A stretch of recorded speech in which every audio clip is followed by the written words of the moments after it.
Binili niya na murang-mura ang pre mga guys, no? Kaya ngayong adlaw itatakod natin ito para naman makita ang purma niya. Siyempre, normal na sa aton paghambal yang nga karbonan to nga ate. Bakod-bakod na. Abaw. Hello mga morning sa inyo mga guys, no? Bago ngayong adlaw, ang speed 1 na pulsos ni Idol ay tiisla natin na Rocky Mountain. Half carbon mga guys, half alloy. Bago ka namin sang iya purma. Te, wala ta duwa-duwa. Buklason tani kay para makita ni Idol karon nga namin na bike ya. Aba. So yan na nga ni mga guys, so balik i-plastaran natin ito sa may stand, no? Para maamat-amata ni Maninoy ninyo sa pagbungkag. Normal talaga yan mga guys, no? Pag magtakod ka ng frame, kailangan doble talaga yung problema nimo. Una, madismantol muna tayo. Tapos, akabalo ka na natin masimbol na tasunod eh. Oh. Wow!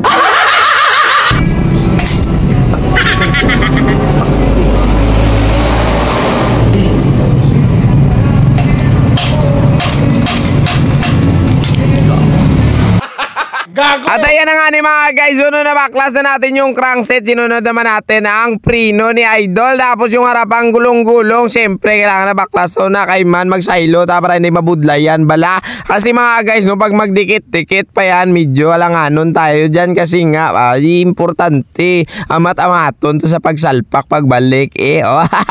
Dahil nga internal siya mga guys, no, nakita nyo naman kanina, hinunos ko ang iyang hydraulic hose. At ito na nga, naplastar na ni Maninoy ninyo. Bao namin na amat-amaton ta na sa pagulo. No, na mga guys, natakod ko na yung kanyang gulong-gulong sa likodan. Ay, isunod naman natin ang iyang siyak. Bao, ang siyak yung tama ka. Mahal, abaw. At iwait mo, normal na, basta damo kwarta.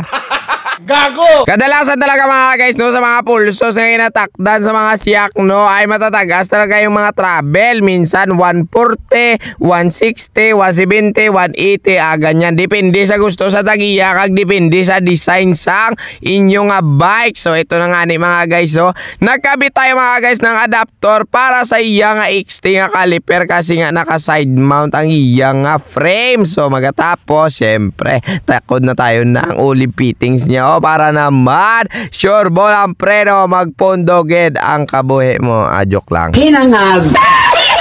At dahil nga pre-speed mga guys, no, ang frame ni Idol, tinakod na natin ang iyang SRAM nga bottom bracket. Bago niya bakal, bao ka mahal-mahal talaga yung bottom bracket na ganyan, no? Parang kung ako yung bibili, dola nga nun guro, basi karo mawadan tayo bakal bugas. Wow! So ito na nga ni mga guys, so finally magtatakot na tayo ng iya XT nga rear driller. Tapos ikakabit na rin natin ang iyang chin nga sobra kaitom ang color, the best. Yuri puta namin ang akong purma sang inubra. Mali. Oh.